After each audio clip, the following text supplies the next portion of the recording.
jaren 60. Ja. Ik ben ook uit de jaren 60, dus ik vind dat ze toen mooie spullen maakten. Maar je kan zien wat de bedoeling was. Dat hier gezinnen gingen wonen. Ik denk vaak uit de oude binnenstad, uit portiekwoningen. Die hier in het groen konden wonen. De kinderen konden buiten spelen. Je had een fatsoenlijk verwarmd huis. Dat was een enorme vooruitgang. Je had natuurlijk de bedrijven, de Amsterdamse Droogdokmaatschappij, Stork, de werkgelegenheid zat in de buurt. Het was een tijd van optimisme. En ik had natuurlijk ook gehoord dat daarna een tijd geweest is waarin het minder ging, waarin het verloederde, waarin de contacten minder waren. En dan is vaak de makkelijke oplossing tussen aanhalingstekens, sloop het maar. Ja. En Amsterdam heeft daar een beetje geschiedenis van, dat is niet typisch voor Amsterdam hoor, maar in Amsterdam valt het wat meer op. Er zijn wel eens plannen geweest om de Jordaan te slopen, want dat was zo'n oude rotwijk en dat lag in de weg. Ja, serieus hoor. Er zijn plannen geweest om dwars door de stad allemaal grote wegen aan te leggen. Vanaf de Wieboudstraat tot aan. Gelukkig alleen maar de Wieboudstraat. Terwijl of het nou de Jordaan is of hier het Breed, dat zijn wel wijken waar mensen geleefd hebben, waar ze hun kinderen grootgebracht hebben, die een deel van hun leven zijn. Ja. En waar dus de opgave niet is om het iedere keer te slopen als het wat minder gaat, maar om te zorgen dat het leven wat er altijd in geweest is, dat het erin blijft. Ja.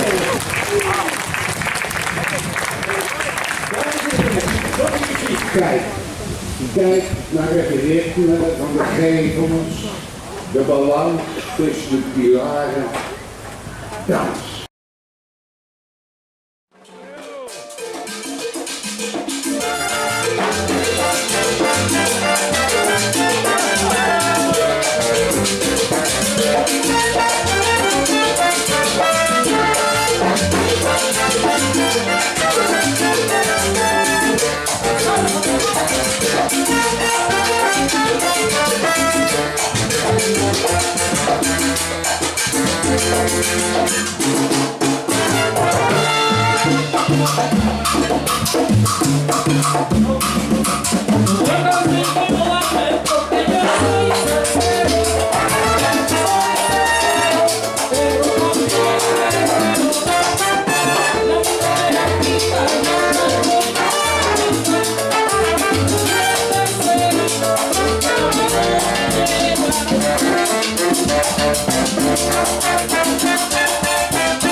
We'll be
right back.